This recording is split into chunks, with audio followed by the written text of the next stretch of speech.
The storm is far from over in Bangladesh.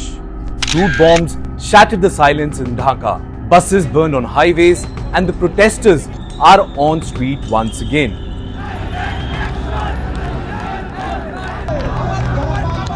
This is not some spontaneous eruption of public anger. This is the vocabulary of Bangladeshi politics now. Bangladesh has once again been engulfed by the familiar language of destruction and arson which it has witnessed in July 2024. Many thought with Yunus taking charge of the crisis-ridden nation, things will move towards peace, as Yunus has been seen as the champion of peace and tranquility. But it seems like everything is going sideways in the country of Bangladesh.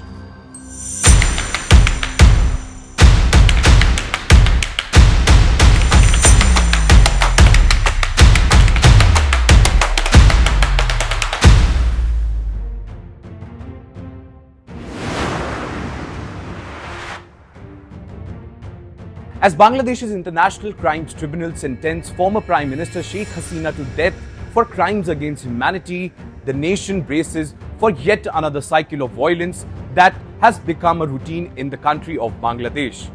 The conviction of Hasina was supposed to mark a turning point, a moment when accountability would begin to restore legitimacy to governance. Even before tribunal's order, it has triggered the very violence it sought to address. Her Awami League, though banned from political activities, called for a nationwide lockdown to protest the verdict. Several political forces immediately declared their resistance to the Awami League's call. The Bangladesh Nationalist Party, the National Citizen Party, Jamaat-e-Islami, and various Islamist parties alongside student groups and anti-Awami League coalition announced they would take to the streets to oppose this very shutdown. Just think about it. What happened with this move? This created a volatile civic space with competing factions prepared for confrontation rather than dialogue. The result is predictable, which is chaos. In fact, before the verdict, only nearly 50 arson attacks were reported across the country. The Grameen Bank headquarters, symbolically important as the institution founded by current interim leader Mohammad Yunus, was bombed. Schools shut down, shifting to online classes. Public transport grounded to a halt as drivers refused to operate, fearing their vehicles would become targets. Security forces deployed in riot gears, with army troops and paramilitary units stationed across key locations, including the very tribunal where this verdict was announced. The capital transformed into a fortress, bristling with armed professionals because the state no longer trusts its ability to maintain law and order through legitimacy alone.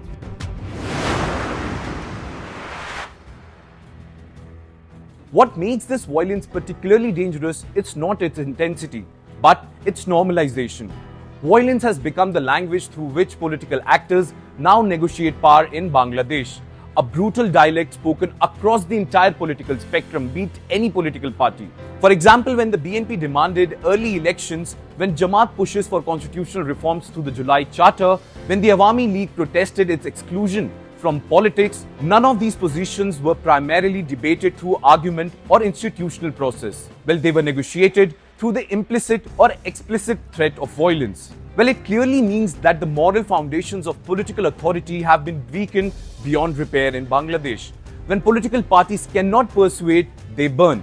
When they cannot mobilize legitimately, they terrorize.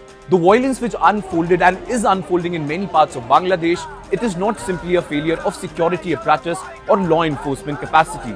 It is a sign that moral foundations of political authorities are weakening so badly that it cannot be repaired or it cannot return to normalcy. Well, it won't be wrong to say that Bangladeshis have learned to expect arson after every major political event, to anticipate crude bombs explosions whenever tensions rise, to prepare for disruption as the inevitable cost of political contestation. It seems like violence has become a ritual, a performance of power that substitutes for actual political negotiations. Perhaps in this environment, every political actor operates with the understanding that legitimate channels of influence are either closed or ineffective. Well, there are ample number of examples to understand this situation. Firstly, the Awami League, excluded from political activities and facing criminal persecution of its leadership, resorted to arson and crude bombs just to demonstrate its still possessive destructive capacity. Then comes the BNP, weakened by internal divisions and leadership in exile, struggles to maintain relevance through street mobilization rather than policy platforms. Well, next in line is Jamaat-e-Islami, historically banned for its role in the 1971 war, has rebranded through grassroots reorganization and student activism, positioning itself as a moral alternative while building the capacity for confrontation whenever crises emerge. Now comes the student groups. Having tasted revolutionary success in toppling Hasina, now wield violence as a tool to enforce their vision of political transformation. Well, with all these examples, it is clear that the violence has not just simply become common in Bangladesh. It has become the medium through which politics itself is conducted nowadays.